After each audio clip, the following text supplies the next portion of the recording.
لله الحمد لله نحمده ونستعينه ونستغفره ونؤمن به ونتوكل عليه ونعوذ بالله من شرور أنفسنا ومن سيئات أعمالنا من يهده الله فلا مضل له ومن يضلل فلا هادي له ونشهد أن لا إله إلا الله وحده لا شريك له ونشهد أن سيدنا وسندنا وحبيبنا وحبيب ربنا وطبيبنا وطبيب قلوبنا ومولانا محمدا عبده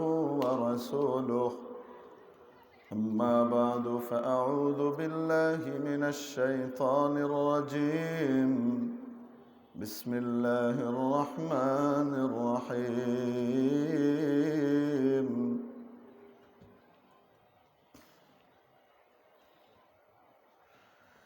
تبارك الذي بيده الملك وهو على كل شيء قدير الذي خلق الموت والحياة ليبلوكم أيكم أحسن عملا وهو العزيز الغفور وقال جل وعلا أفحسبتم أنما خلقناكم عبثا وأنكم إلينا لا ترجعون وقال تبارك وتعالى ولنبلونكم بشيء من الخوف والجوع ونقص من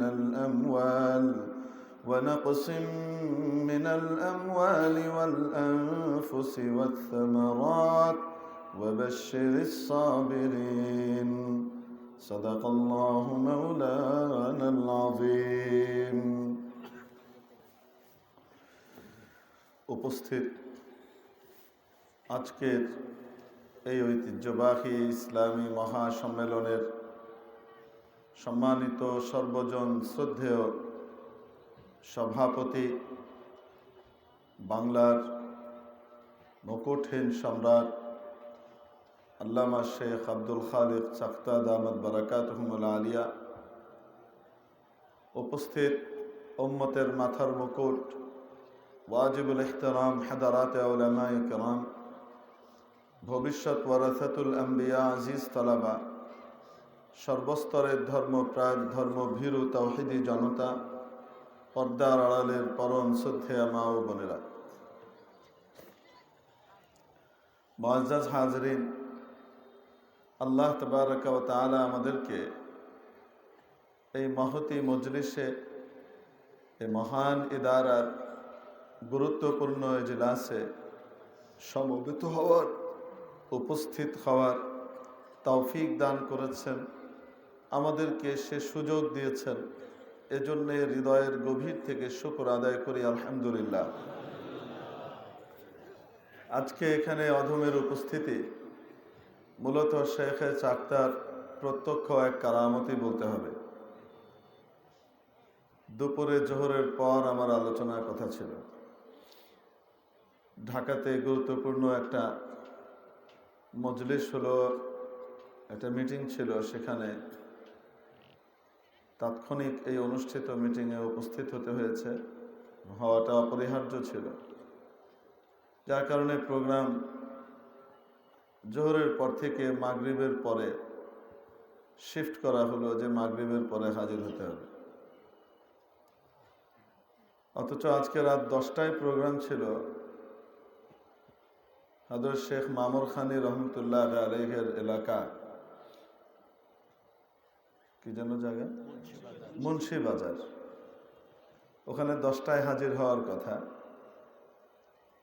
কিভাবে হাজির হব আর কিভাবে আল্লাহ পৌঁছাবেন ওটা কে জানেন? উনিই জানেন। 10টা যদি 10:30 11টাও গিয়ে পৌঁছাতে পারি, তাও এটা আল্লাহ তাআলার খাস রহমত, ঠিক কি ঠিক না? অনেক দূর এখান থেকে। অনেক দূর, তবে আল্লাহ তাআলার জন্য কোনো দূর না। আল্লাহ তাআলা চাইলে অনেক দূরকে একটুখানি করে দিতে পারে। এক ঘটনা আছে, বাংলাদেশের এক ভদ্রলোক হজে গিয়েছেন। কোথায়? হজও গিয়েছেন, হজ। তো হজে গেলে আপনারা জানেন সেখানে পাসপোর্ট, ভিসা ইত্যাদি ছাড়া পৃথিবীর যে কোনো দেশেই যান, আপনার দেশে ফিরতে হলে পাসপোর্ট, ভিসা লাগবে কি লাগবে না? নাহলে তো আপনাকে প্লেনেই তুলবে না। হজে যাওয়ার পরে ওই ভদ্রলোকের টাকা, পাসপোর্ট সহকারে যে ব্যাগটা ছিল, এই ব্যাগটা হারিয়ে গেছে। এখন হজ শেষ করে উনি দেশে ফিরবেন কিভাবে? দেশে ফেরার কোনো ব্যবস্থা নাই। খুব কান্নাকাটি করছেন। তো এই কান্নাকাটি অবস্থায় বাংলাদেশের কথিত যশা একজন আলিম শেখ হযরত আল্লামা শামসুল হক ফরিদপুরি রহমতুল্লাহ আলাইহির সাথে দেখা হয়েছে, সাক্ষাৎ হয়েছে এবং হজরতের কাছে যে দরখাস্ত করেছে, হজরত আমার তো যাওয়ার কোনো উপায় নাই, আপনি একটু দোয়া করে দিন। তো উনি বড় পেরেশান ছিলেন এই ভদ্রলোক। তো হজরত সদর সাহেব রহমতুল্লাহ আলাইহি, শামসুল হক ফরিদপুরি রহমতুল্লাহ ওনাকে বলেছেন, রাতে আমার সাথে দেখা করো। কি বলেছেন? রাতে আমার সাথে দেখা করো। রাতে দেখা হয়েছে। আমরাও কিন্তু রাতেই আসছি, দিনে না। সব কারবার কিন্তু রাতেই ঘটে আল্লাহওয়ালাদের। রাতে দেখা হয়েছে। দেখা করার পরে হজরত তাকে 2 রাকাত নামাজ পড়ালেন এবং দাঁড় করিয়ে দিলেন। চোখ বন্ধ করে থাকতে বললেন আর বললেন, বাস চোখ বন্ধ করে হাঁটতে থাকো। কি হইতে থাকো? হাঁটতে থাকো, চোখ খুলবা না। কি খুলবা না? চোখ খুলবা না, হাঁটতে থাকো। তাহাজ্জুদের সময় তো এই ভদ্রলোক হাঁটছে। তো নিয়ে গিয়েছিলেন মরুভূমিতে এক জায়গায়, যেখানে লোকালয় নাই, লোকজন নাই।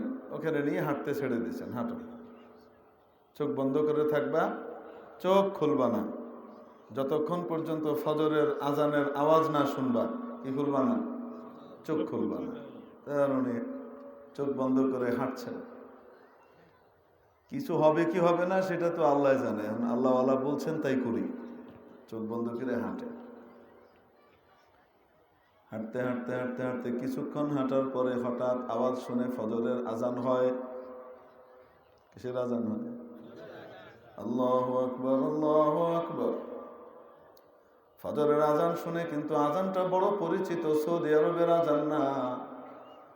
উনি ওনার বাড়ির মসজিদের যে আজান ছিল ওই রকম আজান।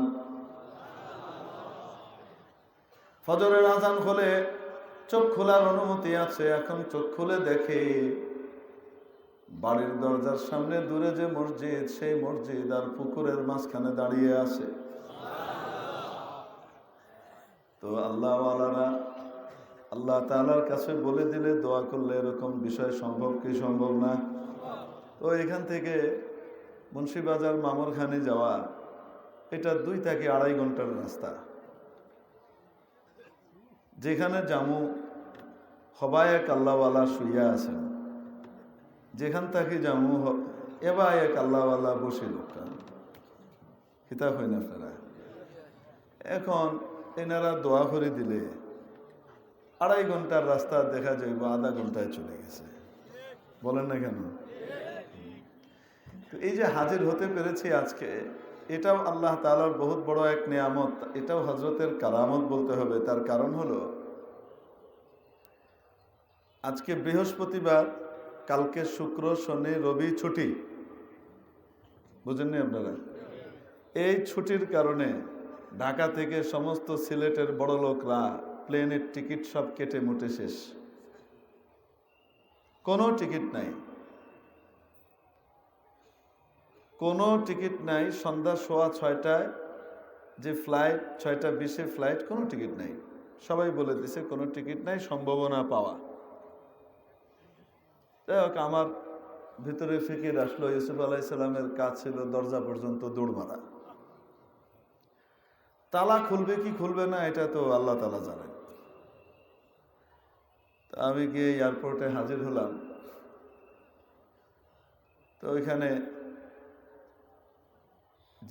যে যারা বোর্ডিং পাস দেন, এনারা দেখে এদের ভিতরে কি মনে হলো, তারা খোঁজ টোজ নিয়ে শেষ পর্যন্ত বললো কোনো সিট তো নাই, তবে দেখি। এক জায়গায় ফোন করলেন, ফোন করে বলে দিলেন একটা সিট লাগবেই এখানে। এখন এই সিট সম্ভবত তাদের বিমানের যে মালিক, চেয়ারম্যান এদের জন্য শেষ মুহূর্ত পর্যন্ত সংরক্ষণ করা হয়। এমপি টেমপি, মন্ত্রী টন্ত্রী আসলে তাদের জন্য রেখে দেওয়া হয়। শেষ মুহূর্তে ছাড়ে, একটা কোটার সিট। তো ওই সিট আমারে দিয়ে ভাড়ায় দিল।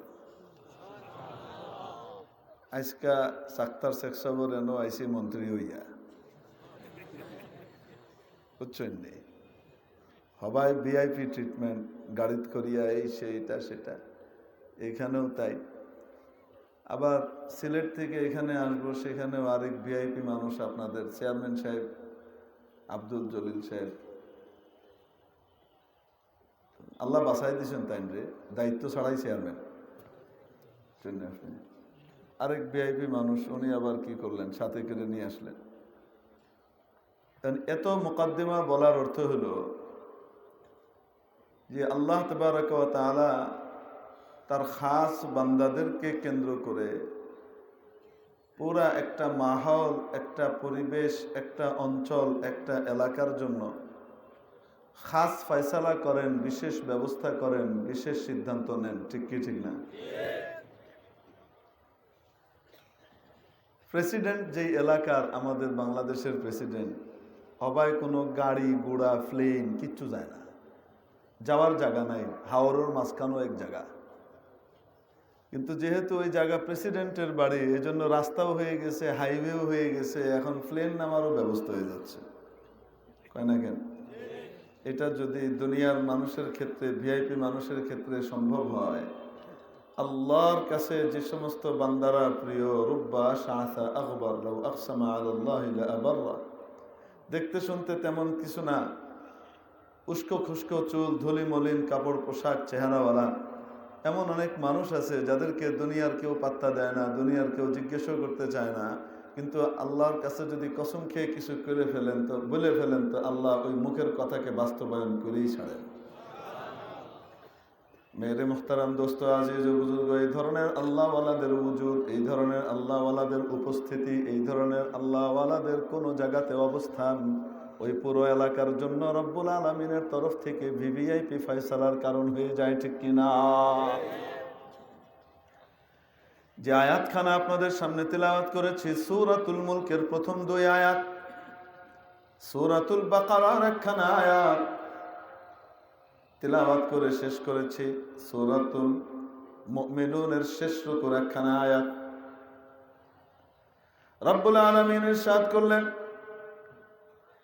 মহান সত্তা, তারপরে পরিচয় দিয়ে বলছেন, যিনি সৃষ্টি করেছেন মরণ এবং জীবনকে। কি সৃষ্টি করেছেন? মরণ এবং জীবন, এবং মরণকে যিনি সৃষ্টি করেছেন, আরো জোরে বলেন, জীবন দিয়েছেন কে? আল্লাহ। আরে মৃত্যু দেন কে? আল্লাহ। মরণ দেনও আল্লাহ, জীবন দেন আল্লাহ। জীবন দেন আল্লাহ, মরণ দেয় আল্লাহ। করোনা, মরণ দেয় করোনা, মহামারী কে দেন? আল্লাহ। করোনা ছাড়াও মারতে পারেন, করোনা দিয়েও মারতে পারেন, আবার করোনা হয়ে মরমর হয়েও বাঁচাই দিতে পারেন। ডাক্তাররা বলছে বাঁচবে না, রব্বুল আলামিন বলেন, তুই কেডারে না বাঁচানোর, আমি বাঁচাইমু। আল্লাযী খালাকাল মাউতা ওয়াল হায়াতা, যিনি জীবন এবং মরণকে সৃষ্টি করেছেন। মানুষের দুনিয়ায় আগে আসে জীবন, পরে আসে মরণ। আল্লাহ বলেন উল্টা, যিনি সৃষ্টি করলেন মরণকে এবং সৃষ্টি করলেন জীবনকে, মরণকে আগে আনলেন, জীবনকে পরে আনলেন। ব্যাপার কি?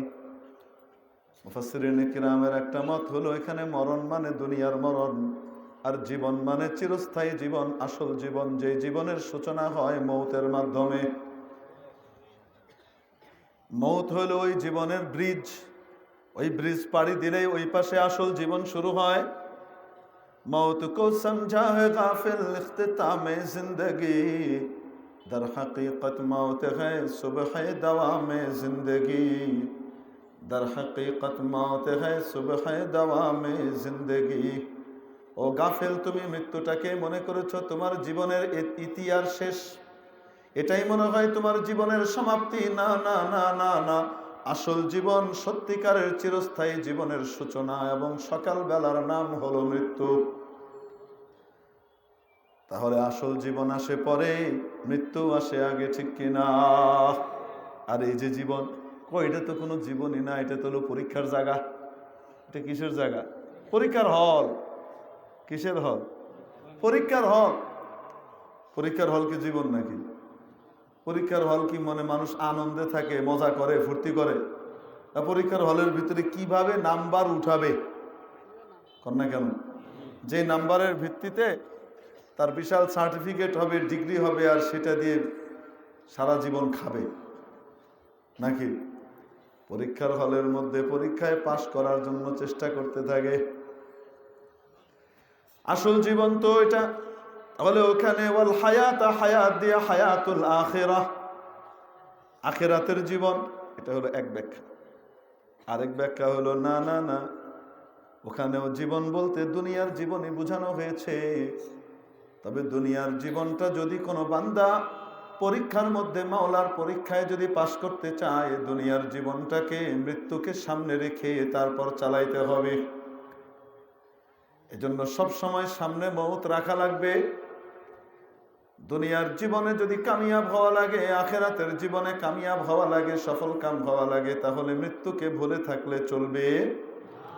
আরো আসতে, এই জন্য আল্লাহ বলেছেন আল্লাযী খালাকাল মাউতা ওয়াল হায়াহ, যিনি সৃষ্টি করেছেন মরণকে এবং জীবনকে। অর্থাৎ যে জীবনটা আছে, এই জীবনের মধ্যে সব সময় তোমার সামনে মরণকে রেখে দিও। মেরে মুহতারাম দোস্ত, আজিজ ও বুজুর্গ, নবী করিম সাল্লাল্লাহু আলাইহি ওয়াসাল্লাম ইরশাদ করেন, কোন ব্যক্তি যদি প্রত্যেক দিন মৃত্যুকে স্মরণ করে মাত্র 20 বার, কয়বার? আমাকে মরা লাগবে, দৈনিক এই তাসাউর করে, এই কল্পনা করে, এই মুরাকাবা করে, আমাকে একদিন মৃত্যুবরণ করা লাগবে। মরণের সময় আমি কিভাবে যাব? আমার সাথে তো দুনিয়ার কিছুই যাবে না। আমার সুন্দর আলিশান বাড়িও পড়ে থাকবে, আমার দামি গাড়িটাও পড়ে থাকবে, আমার ব্যবসা বাণিজ্য বিশাল প্রতিষ্ঠানও পড়ে থাকবে, আমার মিল ফ্যাক্টরি এটাও পড়ে থাকবে। এগুলা সব অন্যের হয়ে যাবে। আর আমাকে তো ওই মসজিদ থেকে আসা যে পালকি আছে, সেই পালকিতে করে তুলে নিয়ে মাটির দেশে নিয়ে যাওয়া হবে। বিশাল বাড়ি, বিশাল গাড়ি, ধনরত্ন এবং আমার বিত্ত বৈভব, ক্ষমতা, বিশাল জমিদারি, এই সব কিছু পড়ে থাকবে, হয়ে যাবে অন্যের। আর আমি চলে যাব খালি হাত, একদম ফকিরের মতো, ভিখারির মতো খালি হাত যাব আমি আমার কবরে। কবরের সেই রাতটা আমার কেমন কাটবে? আরে 31st নাইটের জন্য পাগলামি করো, 14ই ফেব্রুয়ারির জন্য পাগলামি করো, একটা বার চিন্তা করো না কবরের ফার্স্ট নাইটটা তোমার কেমন কাটবে? যদি কোনো ব্যক্তি এইভাবে মৃত্যুকে স্মরণ করে দৈনিক কতবার? 20 বার। সে ব্যবসায়ী হোক, পেশাজীবী হোক, রাজনীতিবিদ হোক, বড় ক্ষমতাবান হোক, ডাক্তার হোক, ইঞ্জিনিয়ার হোক, আলিম হোক, নন আলিম হোক, শিক্ষিত হোক, অশিক্ষিত হোক, কৃষক হোক, আর যাই হোক না কেন, এই ব্যক্তির ইন্তেকালের সাথে সাথে রব্বুল আলামিন তার জন্য শাহাদাতের দরজা লিখে রেখে দিয়েছেন। যে ব্যক্তি মৃত্যুকে প্রত্যেকদিন 20 বার স্মরণ করবে, মাওলায়ে কারীম সে মারা গেলে তাকে শহীদের দরজা দান করবেন। সে বাড়িতে বসেও শাহাদাতের মর্যাদা লাভে ধন্য হবে। সুবহানাল্লাহ। তাহলে ওই জীবন সফল কাম, যেই জীবনের চেতনার মধ্যে মরণ মুকদ্দম, যেই জীবনের মধ্যে মৃত্যুটা সব সময় চোখের সামনে থাকে, ঠিক ঠিক না? কোনো ব্যক্তি যদি প্রত্যেক দিন মৃত্যুকে এইভাবে স্মরণ করে, দুনিয়ার ধোকার মধ্যে সে পড়বে না, দুনিয়ার ধোকার মধ্যে নিজের জীবনকে সে নষ্ট করবে না। সে যাই করুক না কেন সবকিছুতেই তার সামনে মৃত্যুর পরবর্তী জীবন এবং মাওলার সন্তুষ্টি সামনে থাকবে। এজন্যই পাশ করার পন্থাটাও বলে দিলেন যে জীবন আর মরণকে সৃষ্টি করেছি, মরণ আর জীবনকে সৃষ্টি করেছি আমি কেন? লিয়াবলুয়াকুম, যেন তোমাদের পরীক্ষা নিতে পারেন তিনি। কে পরীক্ষা নেবেন? আরে পরীক্ষা নেওয়া হয় এজন্য কে কিরকম নাম্বার পাবে, কে কিভাবে পাশ করবে সেটা জানা নাই, সেটা নির্ণয় করার জন্য, ঠিক কিনা? কিন্তু আল্লাহ তাআলা সবকিছুর আগ পর জানেন কি জানেন না? তাহলে আবার পরীক্ষা নেবেন কেন? কি দরকার? আরে পরীক্ষা তার দরকার নাই, পরীক্ষা আমাদের দরকার। পরীক্ষা কার দরকার? আমাদের জন্য, ইতমামে হুজ্জাতের জন্য পরীক্ষা নেওয়া হবে। মাওলা জানেন কে ফেল করবে, কে পাশ করবে, কে ভালোভাবে পাশ করবে, কে মোটামুটি পাশ করবে। মাওলা জানেন কি জানেন না? ওই অনুযায়ী যদি মাওলা ফয়সালা করে দিতেন, দুনিয়াতে আর না পাঠাইতেন। ফয়সালা করে দিয়ে কিছু মানুষকে, যেগুলা জাহান্নামী, ফিরআউন, নমরুদ, হামান, কারুন, সাদ্দাদ, আবু জেহেল, আবু লাহাব, উতবা, সাইবা, এই দল এবং তাদের নাতিপুতি যারা বাংলাদেশে বর্তমানেও আছে, ঢাকা বিশ্ববিদ্যালয়ে বেশি থাকে, সবাই আবু জেহেলের নাতিপুতি না? ঢাকা বিশ্ববিদ্যালয়ের মধ্যে আবু বকরেরও নাতিপুতি ডক্টর মোহাম্মদ শহীদুল্লাহর মাতো মানুষ গেছে, ঠিক কিনা? দুই ধরনেরই আছে। এই টাইপের মানুষরা, এরা যে সোজা জাহান্নামে যাবে, মাওলা জানেন কি জানেন না? আসতে বলেন।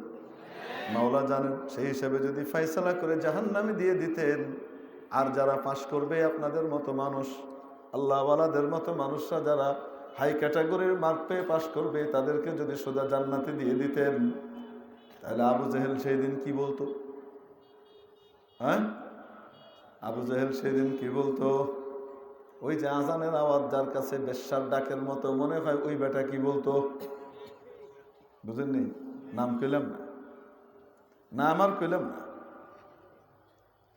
এই সমস্ত শয়তানগুলো কিয়ামতের দিন মাওলাকে বলতো, আল্লাহ আপনি পরীক্ষা নিতে দিতেন, দেখতেন আমি কি করতাম, উড়ায় আলতাম। কিসের আব্দুল কাদের জিলানী, জুনায়েদ বাগদাদি, তারা আমার হাতে হাত দিয়ে বায়াত হইতো, মুড়ি দিত। আমি এত বড় বুজুর্গ হইতাম, আমি এত বড় আল্লাহওয়ালা হইতাম, আপনি জান্নাত দিয়ে আমার শেষ করতে পারতেন না। জান্নাতে অত জায়গা নেই, আমার আমল এত বেশি। আরে বুঝছেন? কইতো নি? কইতো না? পরীক্ষা নিতে দিতেন, আমাদেরকে পরীক্ষা দিতেন, তারপরে দিব।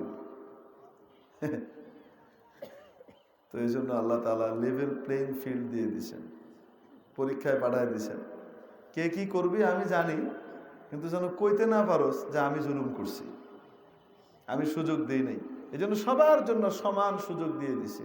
এই সুযোগের ভিতরে কেউ জান্নাত কামাবে, কেউ জেলখানা আর জাহান্নাম কামাবে। ঠিক কি ঠিক না? আরে পরীক্ষার মধ্যে দেওয়ার পরেও, তারপরেও যখন দুনিয়া থেকে যাবে আর জাহান্নামের ফয়সালা হবে, তখনও এই কথাই কইব, রব্বির জিউন, ও আল্লাহ আমাকে একটু ফিরাইয়া দেন আবার। কেন? লাআল্লি আকুনা আব্দুল কাদের জিলানী, জুনায়েদ বাগদাদি, লাআল্লি আমালু সালিহান ফিমা তারাকতু। আমারে ফিরাই দেন আরেকবার, দেখবেন এবার এমন আমল করব, নেক আমল দিয়ে বেরিয়ে নিয়ে আসবো। কি নিয়ে আসবো? এবার নেক আমল দিয়ে। আল্লাহ তাআলা কি বলবেন? কাল্লা, ইটস কোয়াইট ইম্পসিবল, সম্ভব না। কেন? আবার যদি দিই তো আবার এডি করবে। কারণ কাঁটা গাছ কোনো সময় আম গাছ হবে না। বলেন না কেন? কাঁটা গাছ কোনোদিন আম গাছ হবে না। কয় আমার একবার খাটিয়া লাও, খাটিয়ে আবার লাগাও, তো আমি আম গাছ হয়ে যাব। হইব? হবে না। আম গাছ, কাঁটা গাছ, মাওলা জানেন কি জানেন না? কিন্তু যেহেতু উল্টা পাল্টা বলবে, এজন্য রব্বুল আলামিন পরীক্ষার ব্যবস্থা করে দিলেন। লিয়াবলুয়াকুম আইয়ুকুম আহসানু আমালা। আসলে এটা নামে পরীক্ষা, কামে পরীক্ষা না। পরীক্ষা কাকে বলে? পরীক্ষা সেটাকে বলে যেটার মধ্যে কি পরীক্ষার মধ্যে আসবে, কি প্রশ্ন করবে, এটা জানা নাই। বলেন না কেন? জানা আছে? যদি জানা থাকে পরীক্ষক এই প্রশ্ন করবে, তো তাহলে সেটা পরীক্ষা হয়। আর যদি পরীক্ষক নিজেই জানাইয়া দেন যে আমি এটা তোমাদের পরীক্ষা নিব। কবে জানাইছে? পরীক্ষার রাত্রে না, জন্মের আগে। জন্মের আগ থেকেই প্রশ্ন কি করে দিছে? আউট করে দিছে যে আমি এই পরীক্ষা নিব। তাহলে কন্ত দেখি এটা কোনো পরীক্ষা? এটার উদ্দেশ্য গণহারে পাশ করানো। উদ্দেশ্যটা কি? সবাইকে গণহারে পাশ করানো। সব প্রশ্ন আউট করে দেওয়া আছে। লা ইয়াজুলু কদম ইবনি আদম হাত্তা ইউসআলা আন খামস। কিয়ামতের দিন 5টা পরীক্ষা নেওয়া হবে, কোশ্চেন করা হবে, প্রশ্ন করা হবে। এক, আন উমরিহি ফিমা আফনাহ, জীবনটাকে কোন কাজে শেষ করছো, এটা জিজ্ঞেস একটা প্রশ্ন। ওয়ান শাবাবিহি ফিমা আবলাহ, জীবনের সবচেয়ে স্বর্ণালী মুহূর্ত যৌবনটাকে, ক্রিমকালটাকে কোন কাজে তুমি পুরানা করেছো, নষ্ট করেছো। ওয়ান মালিহি মিন আইনা ইকতাসাবাহু, সম্পদ কিভাবে উপার্জন করেছো সেটা দেখাও। ওয়া ফিমা আনফাকাহু, কোন কাজে খরচ করেছো সেই খাতটা দেখাও। জঙ্গি তৈরি করছো, আমার বিরুদ্ধে শয়তান তৈরি করছো, আমার বিরোধিতা করার জন্য কনসার্টের মধ্যে পয়সা দিছো না মাদ্রাসায় পয়সা দিছো, দেখাও আগে। আর শেষ প্রশ্ন, যা জানতা সেই অনুযায়ী কতটুকু আমল করছো। হুজুর ইতার লাগেই তো আমরা জানবার চাই না, আপনারা বেশি জানুন, কিয়ামতের দিন জবাব আপনারা দিবেন। আমি তো জানি না, এই জন্য আল্লাহ আমারে জিঙ্গাইলে বলবো আমি তো জানছি না, আমারে মাফ করে দেব, আমি জানতাম না। আল্লাহ কব কি, ব্যাগ জানছো, ক্ষেত খামার জানছো, দোকান জানছো, সারা দুনিয়া জানছো, সায়েন্স জানছো, আর্ট জানছো, কমার্স জানছো, দুনিয়ার কোনোটা বাদ দাও নাই, আর আমার দেওয়া জিনিসটা এটা জানবার পারো নাই না, এবার ডবল কিল। জানলে না কেন? বুঝছেন না আপনারা? এই জন্য চালাকি করিয়া পারফর্ম যেত না। প্রশ্ন আউট করে দেওয়া আছে। রব্বুল আলামিন নিজেই প্রশ্ন আউট করে দিলেন। উদ্দেশ্য ফেল করানো না পাশ করানো? একদম পরিষ্কারভাবে সমস্ত প্রশ্নগুলো বলে দেওয়ার পরেও যদি ফেল করে তাহলে বুঝতে হবে এর মতো অপদার্থর জাহান্নামেও জায়গা হওয়ার কথা না। কিন্তু আল্লাহ দয়া করে জাহান্নামে জায়গা দিচ্ছে, এই জন্য শুকরিয়া আদায় করা দরকার। এতে এত অপদার্থ। প্রশ্নগুলা কি কি বলবো নাকি? ওয়ালানাবলুওয়ান্নাকুম বিশাইইম মিনাল খাউফ, অবশ্যই অবশ্যই আমি পরীক্ষা নেব তোমাদের কোনো না কোনোটা দিয়ে, সামনের কোনো না কোনোটা দিয়ে। তার ভিতরে 1 নম্বর হলো খৌফ, ভীতি দিয়ে। কি দিয়ে? ভয় দিয়ে পরীক্ষা নেবে। কি দিয়ে পরীক্ষা নেবে? ভয়। ভয়। হুজুর এটা আবার কেমন পরীক্ষা? ভয় দিয়ে দেখবেন বান্দা কি দুনিয়ার দিকে ঝুঁকে নাকি আল্লাহ এবং রসুলের কথা বিশ্বাস করে আর তার দিকে যায়। ভয় দিয়ে দেখবেন বান্দা কি আল্লাহর দিকে যায় নাকি অন্য দিকে যায়। মাওলায়ে কারীম একটা ভয় দিলেন, আন্তর্জাতিক ভয়, করোনার ভয়। কিসের ভয় দিলেন? আজ থেকে 7-8 মাস আগে কেমন ভয় ছিল করোনার বলেন তো দেখি। মানুষের কাছে শুনতাম যে কাশ দিয়া ফাঁদ ডাকে, মানে কারো ফাঁদ বারোই যায়। এখন এটা লজ্জার ব্যাপার মানুষের সামনে। তো ওই আওয়াজ ডাকানোর জন্য কি বলতো, এই দিয়ে ওই তলারটা ডাকছে, মানে মানুষ বুঝতে না পারে। ঠিক কি ঠিক না? 7-8 মাস আগে এমন অবস্থা হইল করোনার ভয়ে। কিসের ভয়ে? করোনার ভয়ে মানুষ ফাঁদ দিয়া কাশ ডাকে। মানে ফাঁদের আওয়াজ শুনো, তাও এটা শুনিও না। এটা যদি হঠাৎ বেরোয় যায় তাহলে ওইটা ছেড়ে কয় ওইটা শোন, এটা শুনিস না। এত ভয়, বুঝছেন নি আপনারা? কি ভয় সারা পৃথিবী ব্যাপী। এখনো সেই ভয় আছে না নাই? সারা পৃথিবীতে আছে, বাংলাদেশে নাই। বলেন না কেন? কেন নাই? পরীক্ষায় পাস। কি করছে? পরীক্ষায় পাস। কহিডা আবার কি? রব্বুল আলামিন ভয় দিয়ে পরীক্ষা দিলেন, করোনা দিলেন। করোনা যতটুকু আসলো, ক্ষতি যতটুকু করলো, ভয় তার চাইতে 1 লক্ষ গুণ বেশি। করোনা কেন?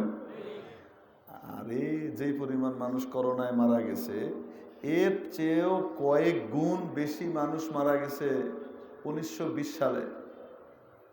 কত সালে? 1920-এ 5 কোটি মানুষ মারা গেছে, জাতিসংঘের হিসাব দিচ্ছি। কত কোটি? সারা পৃথিবীতে 5 কোটি মানুষ মারা গেছিল স্প্যানিশ ফ্লুতে। এখন সারা পৃথিবী মিলাইয়া কত দেহি 5 কোটি মরছে?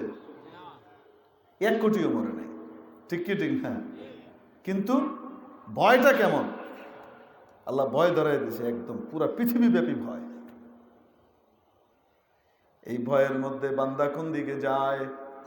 বান্দা কি WHO-র কথা বিশ্বাস করে, না আমার আর আমার রসুলের কথা বিশ্বাস করে? আল্লাহ পরীক্ষা নিলেন। হুজুর WHO কি বলে? WHO বলে এটা হলো সংক্রামক ব্যাধি, এটা একটা সংক্রামক ব্যাধি, ছোঁয়াচে রোগ। এই রোগের আক্রান্ত রোগীর কাছে কেউ গেলে তারও হবে। বুঝে আসছে না? আসে না? এই জন্য দূরে থাকো, কাছাকাছি যাইও না, বাজারঘাটেও যাওয়া যাবে না, বাড়ি থেকেও বের হওয়া যাবে না, একজন আরেকজনের কাছ থেকে দূরে দূরে থাকো। বুঝছেন নি আপনারা? মসজিদে যাওয়া যাবে না, মসজিদ বন্ধ করে দুক্কা।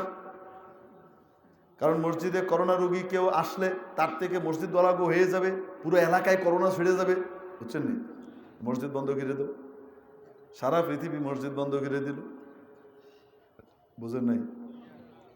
বাংলাদেশেও চাপ পড়লো, বাংলাদেশেও বন্ধ করে দিল। কিন্তু এখানকার আলেম ওলামারা সিদ্ধান্ত নিলেন বাংলাদেশের মানুষকে ফেল করানো যাবে না, পাশ করাইতেই হবে। পৃথিবীর অন্যান্য ডাক্তাররা, কিছু কিছু ডাক্তার বলতেছে এটা ছোঁয়াচে রোগ, একজনের থেকে আরেকজন হওয়ার সম্ভাবনা প্রবল। আল্লাহ এবং তার রসুল বলতেছেন নো নো নো, ছোঁয়াচে রোগের কোনো চেতনা ইসলামে নাই। লা আদওয়া, একজনের ছোঁয়ায় আরেকজনের হয় এরকম কোনো জিনিস নাই। হুজুর এটা কি কইলেন? এটা নাই। আমরা যদি হয় একজন চুলকানিওয়ালা লোক, খাজ্জানিওয়ালা লোক এক জায়গায় গেল, তো আরেকজনের লগে লাগছে, তাইনেরও খাজ্জানি হয়ে গেছে। আমরা যে দেখি, আমাদের মাইক্রোস্কোপ দেখে, আমাদের মেশিন দেখে, ল্যাবরেটরি টেস্ট দেখে, এর সব টেস্ট ফেস্ট করে সব কিছু পাওয়া যায়। হয় এই যে আমরা তাজরেবা, আমাদের অভিজ্ঞতা, আমাদের চোখের দেখা, আপনি বলছেন নাই, আপনি যা বলেন তাই বিশ্বাস করতেছি, কিন্তু আমাদের একটু ইতমিনানের জন্য বলে দেন ইয়া রাসূলুল্লাহ, আমরা যে দেখি এক পাল উট চড়তেছে, সুস্থ উট, একটা চুলকানিওয়ালা উট ওখানে এসে ঢুকলো, কিছুদিন পরে এগুলারও চুলকানি হয়ে গেল। ইয়া রাসূলুল্লাহ, আমরা যে দেখি হইল, বুঝাইতে পারছি না? বুঝেন নাই? ইয়া রাসূলুল্লাহ, আমরা যে দেখি হইল।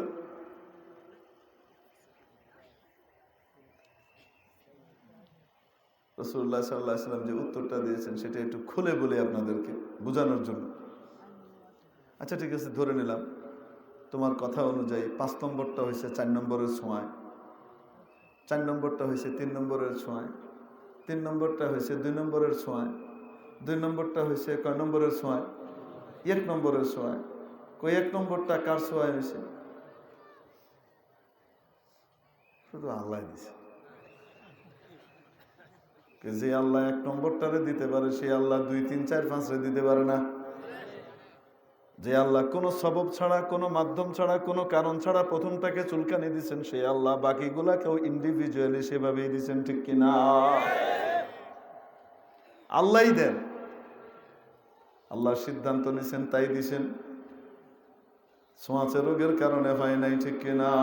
এই জন্য রাসূল জিজ্ঞেস করলেন ফামান আদাল আউয়াল। দেখেন এখানে আদওয়ার, এখানে ইল্লতের নফি করা হইতেছে, কিন্তু আলেন বলবে এটা কিসের নফি? ইল্লতের নফি। ফামান আদাল আউয়াল, তাহলে প্রথমটা কার আদওয়ায় হইল? প্রথমটা যেমন কারো ছোঁয়ায় হয় নাই, বাকিগুলাও কারো ছোঁয়ায় হয় নাই, আল্লাহ চাইছেন তাই হয়েছে। ঠিক কিনা? হুজুর তাইলে যে রাসূল সাল্লাল্লাহু আলাইহি ওয়াসাল্লাম ছোঁয়াচে রোগ থেকে পালাইতে কইছে, ছোঁয়াচে রোগের আক্রান্ত লোক থেকে পালাইতে কইছে, কই কেমন? কই যে কুষ্ঠ রোগ, এটাকে মানুষ ছোঁয়াচে রোগ মনে করত। নবী যে কুষ্ঠ রোগী থেকে পালাইতে বলছেন ফিরারাকা মিনাল আসাদ, ফিররা মিনাল মাজজুমি ফিরারাকা মিনাল আসাদ। বাঘ দেখলে যেমন পালাও, কুষ্ঠ রোগী দেখলেও তেমন পালায়ও। কই যে রাসূল বলছেন। ওই যে মুসলিম শরীফের হাদিস, নবীজি সাল্লাল্লাহু আলাইহি ওয়াসাল্লামের কাছে এক ওয়াফদ আসলো, তারা রসুলের হাতে বায়াত গ্রহণ করবে, শপথ নেবে। তাদের মধ্যে একজন কুষ্ঠ রোগীও ছিল। নবীজি সকলের হাতে হাত রেখে বায়াত গ্রহণ করলেন, শপথ পাঠ করাইয়া দিলেন। যে কুষ্ঠ রোগী তার ব্যাপারে বলে দিলেন, তোমার বায়াত হয়ে গেছে, ইন্না কদ বায়ানাকা ফারজি ইলা বাইতিক, তোমার বায়াত হয়ে গেছে, তুমি বাড়ি চলে যাও। বুঝে আসছেন যে হাতে হাত লাগাইলেন না? কারণ আমরা ব্যাখ্যা করলাম কেউ কেউ এটা ছোঁয়াছে, এই জন্য রসুল পালাইতে বলছেন, এই জন্য রসুল কুষ্ঠ রোগীর হাতে হাত দেন নাই। এটা যদি কারণ হয় তাহলে সামনের হাদিস দেখেন, তিরমিজি শরীফে হাদিস আছে, অন্যান্য কিতাবেও আছে। সাহাবী বলেন, রাসূল সাল্লাল্লাহু আলাইহি ওয়াসাল্লাম খানা খাচ্ছেন, একজন কুষ্ঠরোগী আসলেন। রাসূলুল্লাহ সাল্লাল্লাহু আলাইহি ওয়াসাল্লাম তাকে বললেন, খানায় অংশগ্রহণ করো। উনি একটু হেজিটেট ফিল করতেছেন। কেন? জাহিলি যুগে মানুষ ছোঁয়াচে রোগ মনে করতো কোনটাকে? কুষ্ঠরোগ। আমি এখানে হাত দিলে বাকি জনেরও তো হয়ে যেতে পারে। আল্লাহ নবী তার হাতখানা ধরলেন, ধরে খানার ভিতরে ঢুকাই দিলেন। যেই বর্তনে নবীজি খাচ্ছেন, আরো সাহাবীরা এক বর্তনে খাচ্ছেন, সেখানে ওই সাহাবীর হাতটাকেও ঢুকিয়ে দিলেন এবং বললেন, সাম্মিল্লাহ, আল্লাহর নাম নাও, কুল সিকাতাম বিল্লাহি ওয়া তাওয়াক্কুলান আলাইহি, আল্লাহর উপরে ভরসা রেখে, আল্লাহর উপরে পরিপূর্ণ আস্থা রেখে খাও। চলে। তাহলে বোঝা গেল আল্লাহর নবী কুষ্ঠরোগী থেকে যে পালাইতে বলছেন, এটা ছোঁয়াছে এই কারণে। কন্যা কেন? এই কারণে যদি হইতো তো তাহলে রসুল তার হাত ধরে এখানে খাবারের ভিতরে ঢুকাতেন। বোঝা গেল তাহলে অন্য কোনো কারণ, যেই কারণে রসুল কুষ্ঠরোগী থেকে পালাইতে বলছেন। বুঝাইতে পারি নাই? সেটা অন্য কোনো কারণ, সেই কারণটাকে একটু পরে বলতেছি। এখন কেউ বলতে পারে, মনে করেন কাফিয়া পড়লে ইশকালের অনেক মাদ্দা তৈরি হয়। কেউ কইতে পারে, হুজুর এটা তো রসুলের মুজিজা, তাইনের হাত যেখানে লাগছে এন কুষ্ঠরোগীর হাত কাম করবো না, কাম করতো না। রসুলের মুজিজায় বাকিরা রইতো না, নাহলে তো হইতো। বুঝছেন নি আপনারা? এই জন্য তার জবাব, আম্মা জান আয়েশা সিদ্দিকা রাদিয়াল্লাহু তাআলা আনহা বলেন, আমার সাথে ছোট্ট একটা বাচ্চা, একটা গোলাম কাজ করতো আমার বাড়িতে। একটা ছোট্ট বাচ্চা আমার বাড়িতে কি করত? কাজ করত। কানা বিহি জুজাম, তার কুষ্ঠ ছিল। সে আমার সাথে এক প্লেটে খাওয়া দাওয়া করত এবং আমার সাথে একই বিছানায় ঘুমাইতো। তাহলে বোঝা গেল ছোঁয়াচে রোগ আছে। সাহাবীদের দৃষ্টিতে, রসুলের দৃষ্টিতে ছোঁয়াচে রোগ আছে। তাহলে হুজুর ওইটা কেন রসুল বলছেন? তার বড় কারণ হলো মানুষের ঈমান সকলের সমান নয়। সবার ঈমান কি মজবুত? কারো কারো ঈমান একটু নড়বড়ে। সাক্তার শেখ সাহেবের ঈমান আর আমার আপনার ঈমান কি এক রকমের হবে? এই শায়েখদের ঈমান আমার আপনার ঈমান কি এক ক্যাটাগরির হবে? বলেন না কেন? এনারা পোড় খাওয়া ঈমানদার। চোখের দেখা ভুল, কানের শোনা ভুল, সারা পৃথিবী যা বলে সব ভুল, আল্লাহ আল্লাহ রসুল যা বলছেন সেটাই ঠিক। ঠিক কি ঠিক না? এই ঈমান সকলের এরকম মজবুত থাকবে না। এখন মনে করো তুমি কুষ্ঠরোগীর কাছে গেলে, না গেলেও তোমার কুষ্ঠ হইতো।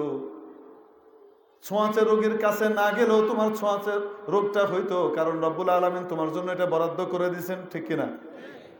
কিন্তু তুমি যখন ওখানে গেছো, যাওয়ার পরে, হওয়ার পরে তুমি কি কইবা? আমি যদি এখানে না আইতাম তো আমার হইতো না, অমুক যদি এখানে না যাইতো তাহলে তার হইতো না। এই যে তার চেতনাটা নষ্ট হয়ে গেল, রসুলের বাণীর উপরে তার আস্থা নড়বড় হয়ে যাবে। ঠিক কি ঠিক না? তার ঈমানটার সমস্যা হবে, ঈমান নষ্ট হবে। এজন্য যারা দুর্বল ঈমানদার, তাদের জন্য এই শিক্ষা রসুল দিয়ে রেখেছেন।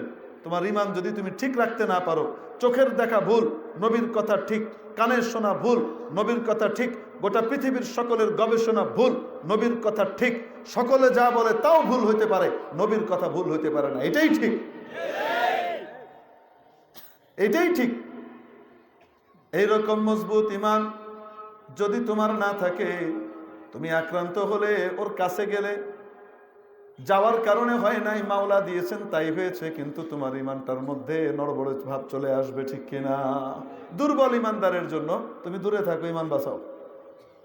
কি বাঁচাও? দূরে থাকো, ঈমান বাঁচাও। বুঝাইতে পারি নাই? এটা বলা হয়েছে। নবী করিম আলাইহিস এখানে আবার আরেক ইশকাল করবে, হুজুর ওমর রাদিয়াল্লাহু তাআলা আনহুর ঈমান কি তাহলে দুর্বল ছিল? কয় কেমন? কে আমওয়াসে মহামারী দেখা দিল শামে, ওমর রাদিয়াল্লাহু তাআলা আনহু ওখানে যাচ্ছেন, যোদ্ধাদের দল, আমির হলেন আহাদুল আশরাতুল মুবাশশারা আবু উবাইদা ইবনুল জাররাহ রাদিয়াল্লাহু তাআলা। উনি হলেন আমির।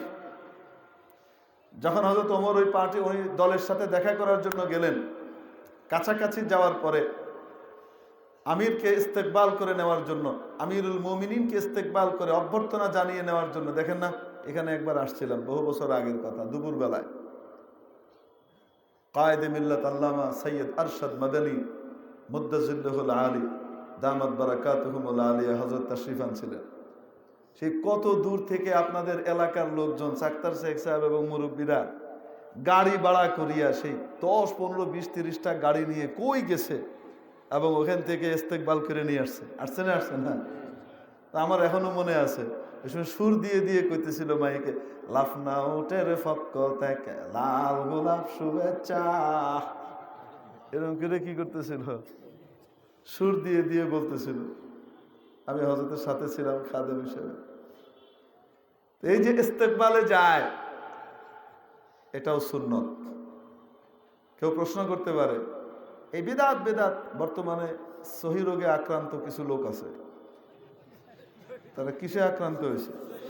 সহি রোগে আক্রান্ত। কথায় কথায় সহি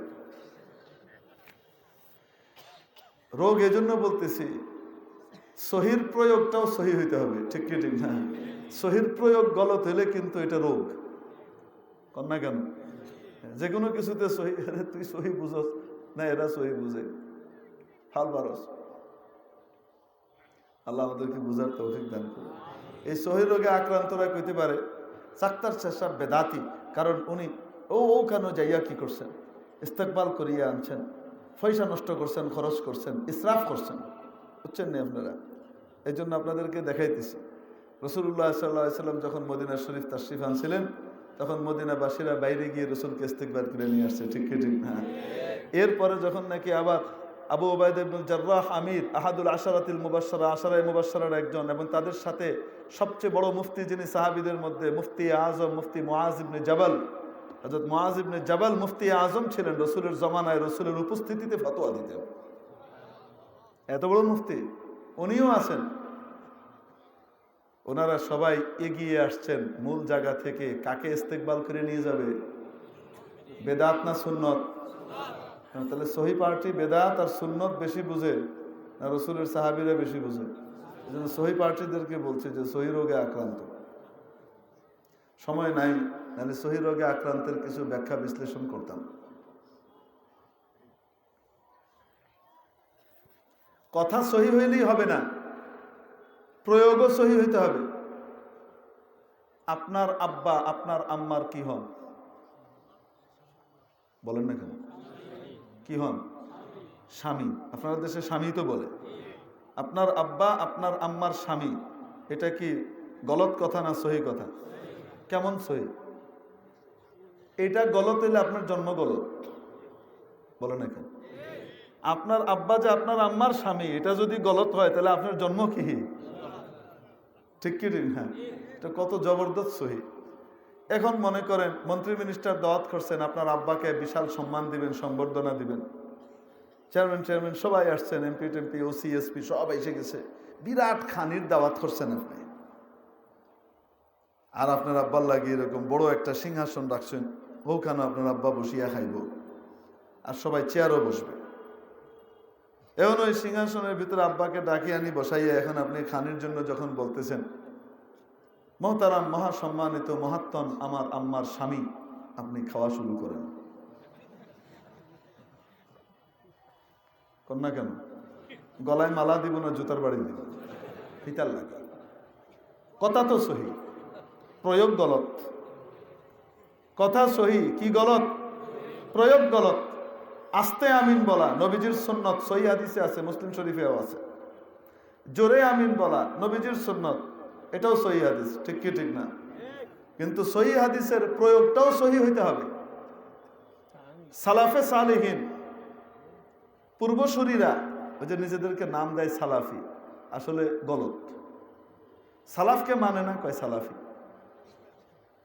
সালাফি কারে কয়? সালাফি তাকে বলে যে সালাফকে অনুসরণ করে, কোরআন হাদিস মানার ক্ষেত্রে সালাফকে অনুসরণ করে। ঠিক কি ঠিক না?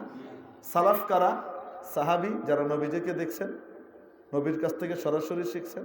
তাবি, যারা সাহাবিদের কাছ থেকে শিখছেন। তাবা তাবি, যারা তাবিদের কাছ থেকে শিখছেন। আল কুরুনুল মাশহুদ, আল কুরুনু মাশহুদ লাহা বিল করেন খাইর, আলা খায়রুল কারা, খায়রুল কুরুনি করনি। যারা আমার যুগ পেয়েছে, আমার সাহাবীরা, এরা হলো সবচেয়ে সেরা যায়। সুম্মাল্লাযীনা ইয়ালুনাহুম সুম্মাল্লাযীনা ইয়ালুনাহুম, এজন্য কুরুনুন মাশহুদুন লাহা বিল খায়র। এনারা হলেন সালাফ। ইমাম মালিক রহমতুল্লাহ আলাইহি তাবে কিতাব লিখলেন মুয়াত্তা। বুখারী তখনও দুনিয়াতে আসেনি, জন্মই নেয় না ইমাম বুখারী, ওই সময়কার কথা। গোটা পৃথিবীতে ওলামা ইকরাম সকলে সিদ্ধান্ত নিলেন সর্বসম্মতিক্রমে, আসমানের নিচে জমিনের উপরে কোরআনে কারীমের পরে, আল্লাহর কিতাবের পরে সবচেয়ে বিশুদ্ধতম গ্রন্থের নাম হলো ইমাম মালিকের মুয়াত্তা। ওই কিতাব রচনা হওয়ার পরে যুগের খলিফা জিজ্ঞেস করলেন, সব নির্ভরযোগ্য? উনি বললেন, হ্যাঁ সব নির্ভরযোগ্য, এখানে যা আছে। উনি বললেন, বাস, সব ফিডাফিডি বন্ধ, জুড়ে আমিন আস্তে আমিন ব্যাক বন্ধ। এই কিতাবও যা আছে সবাই এটার উপর আমল করা লাগবে। তো কি করবে? সমস্ত প্রভিন্সে, সমস্ত প্রদেশে আমি এটা পাঠিয়ে দেব, আদেশ দেব, এখানে যা আছে এই অনুযায়ী আমল হবে, অন্য কোনো আমল আর চলবে। এক ইসলাম, এক আল্লাহ, এক কোরআন, এক রসুল, অন্য কিছু চলবে না, আমলও এক। ইমাম মালিক রহমতুল্লাহ আলাইহি খলিফাকে বললেন, এটা করেন না। কেন? পিটাপিটি লাগবে, মারামারি লাগবে, ফিতনা হবে। উনি বললেন, অনেক বিষয় আছে যে বিষয়ে নবীজির একাধিক রকমের আমল আছে। অনেক বিষয় এমন আছে যে বিষয়ে নবীজির আমল কিরকম? একাধিক রকমের। যেমন আস্তে আমিন, যেমন জোরে আমিন। রসুল দুই রকমই কি করছেন। বেশিরভাগ সময় আস্তে আমিন বলছেন, কোন কোন সময় কি করছেন? জোরেও বলছেন, তালিবান।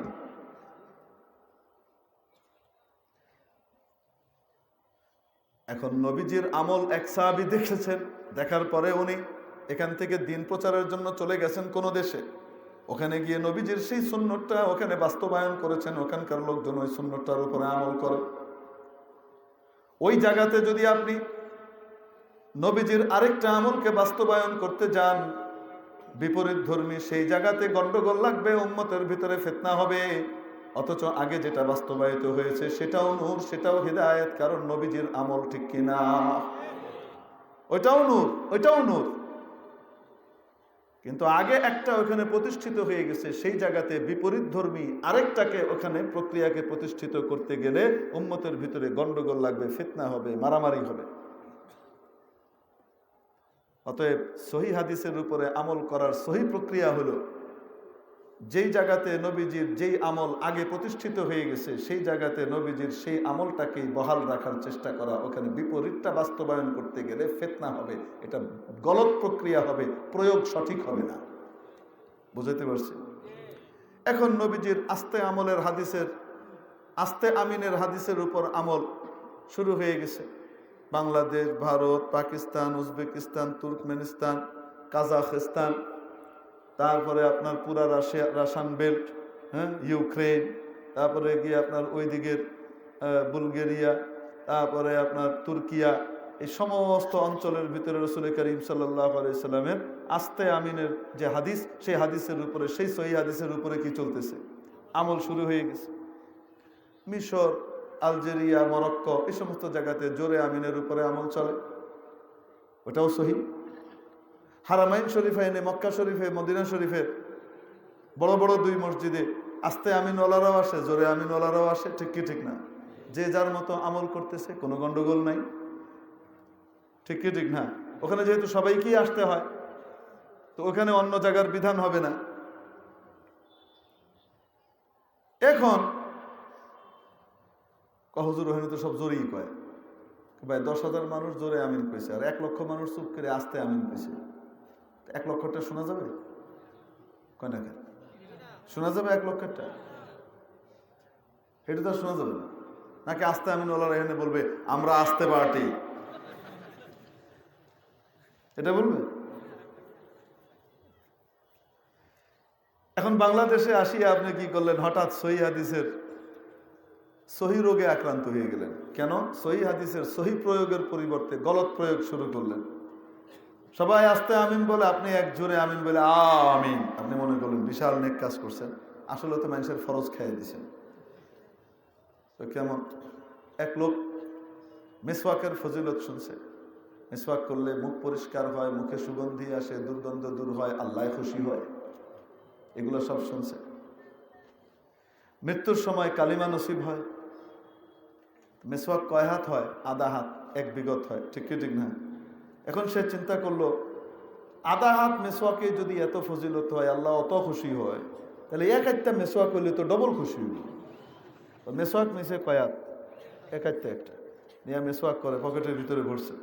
ভরার পরে নামাজে গেছে, তো 1 হাতের মিসওয়াক পকেটে জায়গা লয়, বেরোয় রয়েছে। এখন মসজিদে ঢুকে দুখুলুল মসজিদ শুরু করছে, সেজদায় গেছে। পাশে আরেকজন সুন্নত আদায় করতেছে, উনি দাঁড়ানো সেজদা থেকে। এখন সে যখন উঠিয়া দাঁড়ায়, তখন তার মিসওয়াক তো বাইরে রয়েছে এরকম ডান্ডা। সে উঠার সময় পাশের মানুষ যে দাঁড়াইয়া নামাজ পড়ে তার লুঙ্গির তলায় লাগিয়ে গেছে।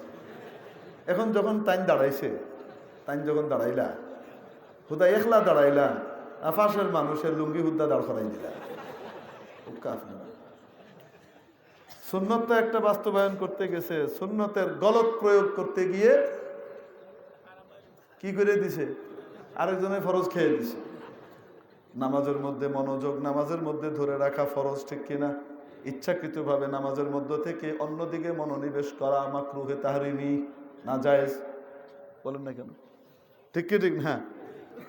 এখন সবাই তো নামাজের মধ্যে বহুত কষ্টে দোকান থেকে, অফিস থেকে, বাড়ি থেকে টেনে এনে মনটাকে নামাজে ধরে রাখছে, আমি আল্লাহর সামনে দাঁড়াইছি।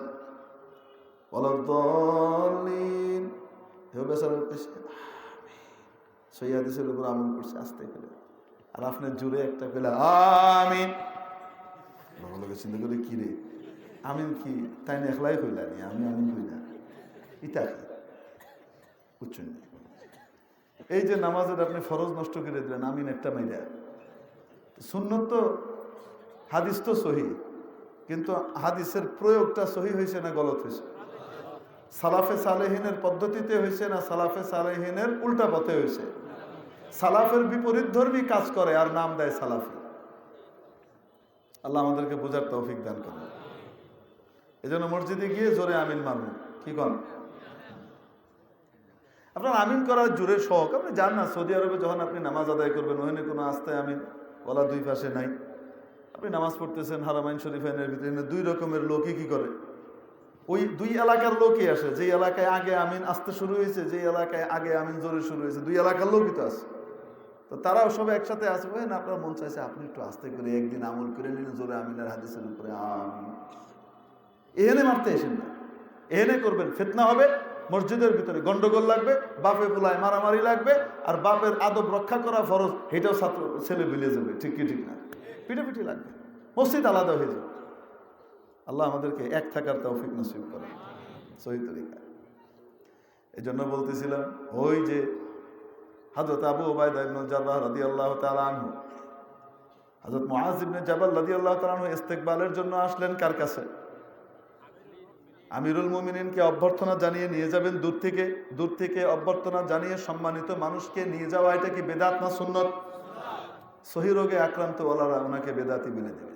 এই জন্য কিছু ফাঁকে কথা এলো কয়ে দিলাম, পছন্দ না হইলে এক্সপাঞ্জ, সমস্যা নাই। এখন ওনারা সব হালত শুনাইলেন, পুরা এলাকা জুড়ে বিশাল প্লেগ চলতেছে, দলে দলে মানুষ মারা যাচ্ছে, মহামারী দেখা দিচ্ছে।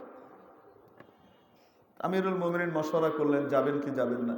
কেউ বললেন যান, কেউ বললেন যায়েন না, দরকার নেই, আপনি তো ওখানে নেসেসারি না যে আপনি গেলে ডাক্তার, আপনি নার্স, আপনি ওখানকারই, যে আপনি না গেলে ওখানকার মানুষ আরো মারা যাবে, আপনি গিয়ে তো লাভ নাই। দরকার নাই যাওয়া। যাক আমিরুল মুমিনিন ফয়সালা করলেন যাবেন না, চলে আসবেন। কি করবেন? চলে আসবেন। এবং ওইটাই ফয়সালা করলেন। আমি সংক্ষেপে বলতেছি। তো এখন যদি কেউ প্রশ্ন করে, আপনি যে বললেন দুর্বল ইমানদারের জন্য বলা হয়েছে দূরে থাকতে পালাইতে, আমিরুল মুমিনিন হযরত ওমর কি দুর্বল ইমানের ছিলেন? উনি কেন চলে এলেন? বুঝছেন না? বুঝছেন না? এই জন্য ইশকাল প্রশ্ন।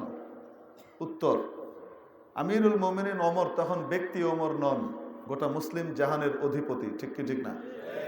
আমিরুল মুমিনিন খলিফা হওয়ার কারণে তার প্রজা সাধারণের ইজ্জত আবরু জান মাল সবকিছুর হেফাজত করার দায়িত্ব আমিরুল মুমিনিনের। ঠিক কি ঠিক না?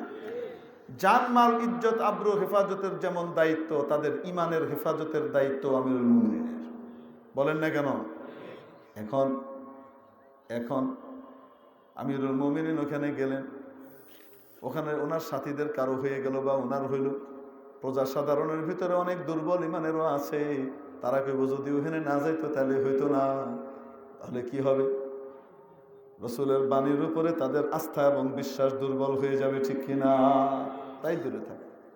এই জন্য আলেম ওলামারাও বলেন মাঝে মাঝে, মাস্ক পড়তে চাও পড়ো, পড়ো, মাস্ক পড়তে চাও পড়ো, কিন্তু এই জন্য না যে ছোঁয়াচে রোগ আছে, এই জন্য যে তোমার ইমান বাঁচাও। বুঝাইতে পারি নাই? কিসের জন্য? ইমান বাঁচাও। আর যদি তোমার ইমান মজবুত হয় আলহামদুলিল্লাহ, দরকার নাই। বুঝছেন না আপনারা? না বুঝেন নাই? নবীজি সাল্লাল্লাহু হুজুর, তারপরে তো আবার উনি আরেকটা কাজ করছেন। কি? ওখানে হযরত আবু উবাইদা ইন্তেকাল করলেন, মুআয ইবনে জাবাল রাদিয়াল্লাহু তাআলা আনহু উনিও শহীদ হয়ে গেলেন প্লেগে। তারপরে আমির হলেন আরেক সাহাবী। উনি তো সবাইকে ভাগ করে করে দিয়ে দিছেন। জি নেই, উনি ভাগ করে করে দিয়ে দিচ্ছেন তা না। হযরত ওমর আবু উবাইদাকে প্রথমেই এই আদেশ দিছিলেন, বদ্ধ জায়গার ভিতরে নির্মল বাতাস পাওয়া যায় না, খোলা আবহাওয়ায় নিয়ে যাও। পুরা টিমকে, ফৌজকে খোলা আবহাওয়ায় নিয়ে যাও যেন নির্মল বাতাস পায়। তাহলে আশা করি তাড়াতাড়ি ভালো হবে। ঠিক কি ঠিক না? নিয়ে যাও। জায়গা খোঁজা হচ্ছিল, পাওয়া যাচ্ছিল না। পরবর্তী আমির যখন জায়গা পেলেন তখন উনি ছোট ছোট দল করে দিলেন, 20-25 জন 30 জনের দল করে করে বলে দিলেন, তোমরা এই টিলায় উঠে যাও, তোমরা এই টিলায় উঠে যাও, তোমরা এই টিলায় উঠে যাও, তোমরা এই টিলায় উঠে যাও। ওটাকে সোশ্যাল ডিস্টেন্স আমরা যেটা কই, 3 হাত দূরে থাকো, ওইটা তো 20-25 জন সব মিলে মিলে কি করো, একসাথে এখানে উঠো, এখানে উঠো, এখানে উঠো, আলাদা আলাদা থাকো যেন নির্মল বাতাস পাওয়া যায়। উনি যখন বয়ান করছিলেন, প্রথম বয়ানের ভিতরে দাঁড়িয়ে উদাহরণ দিয়েছিলেন, দেখো এই রোগ, এইগুলা হলো, এই মহামারী, এগুলা হলো কান্নারিল মুস্তাইলা, প্রজ্বলিত আগুনের মতো।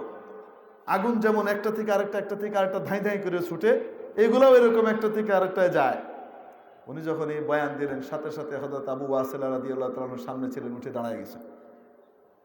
দাঁড়ায় গিয়ে কি বলছেন? কাযাবতা ওয়াল্লাহ, আল্লাহর কসম তুমি ভুল বলেছ। কিযবের এক মানা কি? গলত বলা, ভুল বলা। সাহাবীর শানে, এজন্য আমরা এই তরজমাই করব। কিযবের ওই সরাসরি তরজমা আমরা করব না। কাযাবতা ওয়াল্লাহ, তুমি ভুল বলেছ। সাহিবতু রাসূলুল্লাহ সাল্লাল্লাহু আলাইহি ওয়াসাল্লাম ওয়া হিমারি খায়রুম মিনকা, আমি রাসূলের সোহবত দীর্ঘদিন পেয়েছি, উনাজ মেজাজ মর্জি জানি, তুমি জানো না। তুমি সবকিছু জানো না, তুমি সামরিকভাবে বড় ক্ষমতা রাখো, পাওয়ারফুল, এজন্য তোমাকে এখানে আমির বানায় দেওয়া হয়েছে। সামরিক জেনারেল হয়ে গেছো বলে মনে করো না ইসলামেরও জেনারেল হয়ে গেছো। ইসলামের এলেমের ভাগ বেশি আলেম ওলামাদের কাছে, ঠিক কিনা? উনি বলছেন, আমি ওই সময় রসুলের সোহবত নিয়েছি, রসুলের সাহাবী হয়েছি, যখন আমার গাধাটাও তোমার চেয়ে ভালো ছিল, কারণ আমার গাধা হলো একজন সাহাবীর গাধা, আর তুমি কাফের। তুমি রসুলের সোহবত কম পেয়েছো, মাত্র 4 বছর পেয়েছো, 3.5 বছর থেকে 4 বছর পেয়েছো, আর আমি রসুলের সোহবত পেয়েছি দীর্ঘ সময়। আমি জানি ছোঁয়াচে রোগের ব্যাপারে রসুলের বর্ণনা কি। আল কামিল ফি তারিখ পড়ে দেখেন, আল বিদায়া ওয়ান নিহায়া খুলে দেখেন, সব আছে এগুলা। মেরে মুহতারাম দোস্ত আজিজ ও বুজুর্গ, বলছিলাম মানে এই বিবরণীতে এইভাবে নাই যেভাবে ধারাবাহিক বলতেছি এটা নাই, এটাতে এক এক জায়গা থেকে এক একটা লইয়ে কইতেছি আপনাদেরকে। রাসূল করিম সাল্লাল্লাহু আলাইহি ওয়াসাল্লামের আদেশ, মহান বাণী তিরমিজি শরীফের গালিবান 1001 নম্বর হাদিস, বাম দিকের পৃষ্ঠার ভিতরে মাঝামাঝি হাদিস। রাসূল সাল্লাল্লাহু আলাইহি ওয়াসাল্লাম বলেন, আরবাউন ফি উম্মতি মিন আমরিল জাহিলিয়াতি লা ইয়াদাহুন্নান নাস। আমার উম্মতের মধ্যে 4টা জিনিস জাহিলি যুগের, জিনিসটা জাহিলি যুগের আমি অপনোদন করে গিয়েছি, কিন্তু আমার উম্মতের কিছু মানুষ আছে তারা ছাড়বে না, ধৈর্যই রাখবে। কিন্তু এই কাজটা কি? জাহিলি কাজ। তার ভিতরে বলে একটা নবীজি বললেন, আল আদওয়া, সংক্রামক ব্যাধির চেতনা, সংক্রামক ব্যাধির চেতনা, ছোঁয়াচে রোগের বিশ্বাস, এটা হলো জাহিলি যুগের চেতনা। আমি যতই বলি না কেন, তোমাদের মধ্যে কিছু মানুষ আছে গুইরা ফিরে এদেরই দূরে রাখবে। বুঝাইতে পারিনি? নবীজি উদাহরণ দিয়ে বললেন, 100 উট চড়ে বেড়াচ্ছে, সেখানে একটা উট আসলো বাইরে থেকে, চুলকানিওয়ালা উট, বাকিগুলার হয়ে গেল, তো বলবে যে এগুলা ওই কারণে আসে। বুঝাইতে পারছি না? পারছি না? এখন বলেন দেখি, ছোঁয়াচে রোগ আছে? আছে? নাই? আছে? করোনা যদি ছোঁয়াচে হয়েও থাকে, আল্লাহ রসুল বলেন নাই। ঠিক কি ঠিক না? করোনা আছে সেটা ভিন্ন জিনিস, কিন্তু করোনা ছোঁয়াচে হতে পারে না, কারণ নবীজি না করেছেন। বিশ্বাস করতে সমস্যা আছে কিনা? আমার কাছে বলতে আইসেন না যে কাশ্মীর রহমতুল্লাহ আলের এই মত, হজরত থানভী রহমতুল্লাহ আলের এই মত। মনে রাখবেন, হজরত থানভী, হজরত কাশ্মীরি, হজরত গাঙ্গুই রহমতুল্লাহ আলের তাফাক্কুহের দ্বারা কি ছিলেন? মুতাআসসির ছিলেন। হজরত গাঙ্গুই রহমতুল্লাহ আলের এই ক্ষেত্রে তাবিলের আরেকটা মত আছে, কিন্তু দেওবন্দের মূল ধারা ইমাম কাসেম নানতুবির মাধ্যমে। ঠিক কি ঠিক না? হজরত নানতুবি রহমতুল্লাহ আলাইহির কাছ থেকে উলুম ও ফুনুন, যেটা হজরত শেখুল হিন্দ রহমতুল্লাহ আলাইহি পাইছেন। শেখুল হিন্দ রহমতুল্লাহ আলাইহি হলেন গোটা দেওবন্দের দেওবন্দিয়তের তুর্জুমান। হযরত শেখুল হিন্দ রহমতুল্লাহ আলাইহির বাণী পড়ে দেখেন, আল আরফুস সাজির মধ্যে বাম দিকে তিরমিজি শরীফের ভিতরে শেখুল হিন্দ রহমতুল্লাহ আলাইহি পরিষ্কারভাবে কি করছেন? আদওয়ার মুকাম্মাল মুতলাকান ইতলাকের সাথে নফি করছেন যে নাই। এর ইশকাল করি না, সিলেট তো আলেম ওলামার জায়গা, তো এই জন্য সোয়ালে মুকদ্দরের জবাব দিয়ে দেওয়া দরকার, নিলে মুশকিল, ফেঁস লাগে যাবে। মেরে মুহতারাম দোস্ত আজিজ ও বুজুর্গ, এর জন্য বলছিলাম, ছোঁয়াচে রোগ আছে না নাই? ছোঁয়াচে রোগ যদি না থাকে, মসজিদ বন্ধ করার দরকার নাই। কর না কেন? কর না কেন? আমরা বলবো করোনা রোগে আক্রান্ত, তুমি আরো বেশি করে মসজিদে আসো, আল্লাহর কাছে তোমার ক্ষমা পাওয়া দরকার, হয় না কেন? ডাক্তার বলবে no no no no no no. কেন? ডাক্তার সাহেব বিশ্বাস করে বেচারা পড়ালেখা করছে, ইসলামের পড়ালেখা তো না, বেচারা পড়ালেখা করছে WHO পড়ালেখা, বিশ্ব স্বাস্থ্য সংস্থা। এই দিকবাজি মারে খালি। বিশ্ব স্বাস্থ্য একবার কয় এটা এরকম এরকম আমরা পেয়েছি এবং এটার আমরা টিকা আবিষ্কার করে ফেলেছি, ওষুধ হয়ে গেছে, এবারে একদম করোনা মরেই যাবে। তারপরে খাওয়া দাওয়া দেওয়া কোনো কাম হয় না, করোনা আরও বেশি করে উঠেছে। না, করোনা এখন আবার ডিজাইন চেঞ্জ করেছে, নতুন ডিজাইন আছে। পোল্ট্রিবাজের কোনো সীমা নাই। আর এই সমস্ত পোল্ট্রিবাজগুলোর কথা বিশ্বাস করো, রসুলের কথার ব্যাখ্যা করো। আরে ব্যাখ্যা তো এদের কথার করবা, রসুলের কথাকে জায়গা মতো রেখে দিবা। ঠিক কি ঠিক না? রসুলের কথা তাবিলের দরকার নেই। মেরে মুখতারাম দোস্ত আজিজ বুজুর্গ, বলতেছিলাম এই জন্য বলেন, ছোঁয়াচে রোগ আছে? রসুলের ফয়সালা ওইটা। কার ফয়সালা? কেডা কইছে? ইবনে ওমর বলছেন। কোথায় কইছে? বুখারী শরীফে কইছে। কোথায় আছে? 282 বা 286 নম্বর পৃষ্ঠার ভিতরে হাদিস খুলে দেখেন, বাবু শিরাই বাইইল, বাবু শিরাইল ইবলিল আজরাবি আউল হিম। এই শিরোনামের মাথা হাতে পড়ে দেখেন, জিলদে আওয়ালের ভিতরে হাদিস আছে। হযরত আমর ইবনে দিনার বিখ্যাত তাবি, উনি বলেন, আমার সাথে একবার আমাদের এলাকায় একজন উট ব্যাপারী ছিল, তার নাম ছিল নওয়াস। এই নওয়াস করলো কি? নওয়াসের একটা উট ছিল, অনেকগুলা উট তাদের কাছে ছিল, তার ভিতরে একটা উট ছিল ছোঁয়াচে রোগে আক্রান্ত বলে মানুষ বিশ্বাস করত, তার পিপাসা মিটে না, পানি খাইলেও মিটে না। এইখানে আরবের ভিতরে এটা একটা চল ছিল, এই রোগে আক্রান্ত উট অন্যটার সাথে মিশলে তারও হয়ে যায়, বুঝছেন নি? এখন তার পার্টনারের কাছে জিজ্ঞেস করলো, ওই উটটা কই? পার্টনার কয়, ওই উটটা তো বেশি আলাইছি। খার কাছে বেচছস? তারা হুসাই খন কাদা ও কাদা, এরম এরম দেখতে, এরকম এরকম একজন ওলা দেখতো এক। শাইখ কিনি না। এরম এরম দেখতে একজন কি কিনছেন, ওলা ওলা তো এরমই না, কাদা ও কাদা তর্জমা হবে না নাকি? হ্যাঁ, আর তুই করছিস কি, হুজুরের কাছে পচা মাছ বেচে দিছস, আর পচা মাছ বেচার লাগি আর লোক পাইছস না, সাক্তার শেখ সাহেবের কাছে বেচছস, তোর তো সব শেষ। ব্যবসার মধ্যে বাস পড়লো, উচ্চ নেই, ফকির হইলে তুই রাস্তার ভিক্ষা করবে, তুই হুজুরের নি টগাইছস। আরে তুই বাজে উঠ কার কাছে বেচছস? ইবনে ওমরের মতো জলিলুল কদর সাহেবের কাছে। তাহলে কি করা? কয় আরে উঠ লইয়া টেহা দিয়ায় জান বাসা আগে। নওয়াজ গেছে ইবনে ওমরের কাছে, যে হুজুর এটার এই সমস্যা, আপনার বাকি উঠগুলো নষ্ট হয়ে যাবে, এই নেন টাকা, উঠ দিয়ে দেন। হযরত ওমর, ইবনে ওমর বললেন যাও উঠ নিয়ে যাও গিয়া। একালা হয়ে গেল। ফালাম্মা যাহাবা ইয়াস্তাকুহা, যখন নওয়াজ তার উটটাকে নিয়ে রওনা দিয়ে দিলেন, ওই রোগাক্রান্ত উটটাকে নিয়ে রওনা দিলেন, সাথে সাথে ইবনে ওমরের একটা কথা মনে পড়লো, দাঁড়িয়ে গেলেন এবং বললেন দাহা, ওটা রেখে যাও। এটা কি করো? রেখে যাও। কেন? রাদিতু বিকদাই রাসূলিল্লাহি সাল্লাল্লাহু আলাইহি ওয়াসাল্লাম লা আদওয়া, আমি রসুলের জাজমেন্টের উপরে, রসুলের ফয়সালার উপরে, রসুলের ডিসিশনের উপরে, রসুলের সিদ্ধান্তের উপরে আমি পরিপূর্ণ আস্থা রাখি, বিশ্বাস রাখি, আমি সেটাতেই সন্তুষ্ট। রসুল বলেছেন সংক্রমণ নাই, সংক্রামক রোগ নাই, অতএব আমার এই উটের দ্বারা আর কারো হবে না, তুমি রেখে যাও। বুঝাতে পারিনি? তাহলে সংক্রামক রোগ আছে। মসজিদগুলো বন্ধ হয়ে গেল, মাদ্রাসা বন্ধ হয়ে গেল, সবকিছু বন্ধ হয়ে গেল। মেরে মুহতারাম দোস্ত, লক্ষ্য করে দেখেন, আলেম ওলামা চেষ্টা করলেন, না রে না, এটা তো বড় বিপদের কথা, ফেল হয়ে যাচ্ছি আমরা কি হইতেছি, ফেল হইলে তো বড় বিপদ।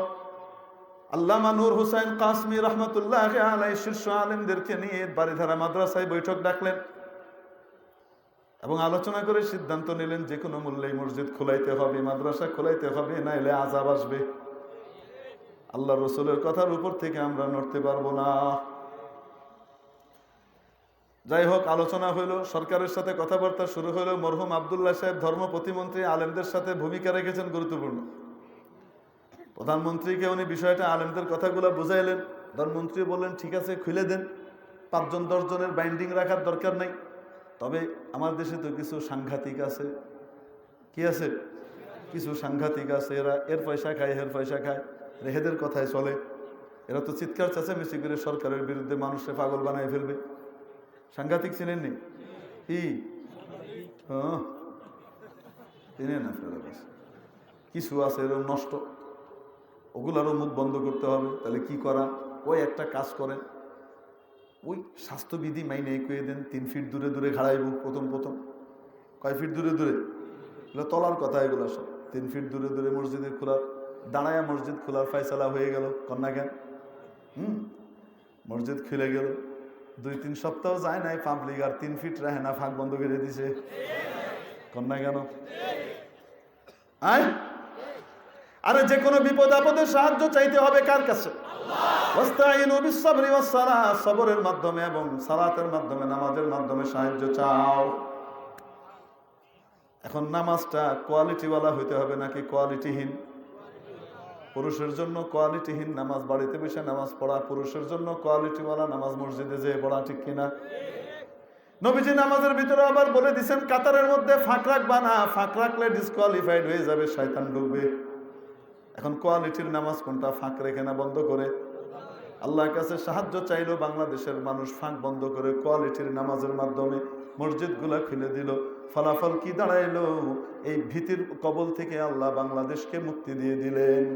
গোটা পৃথিবী এখনো করোনার ভয়ে সোফার তলে, টেবিলের তলে ঢুকে বয়ে রয়েছে।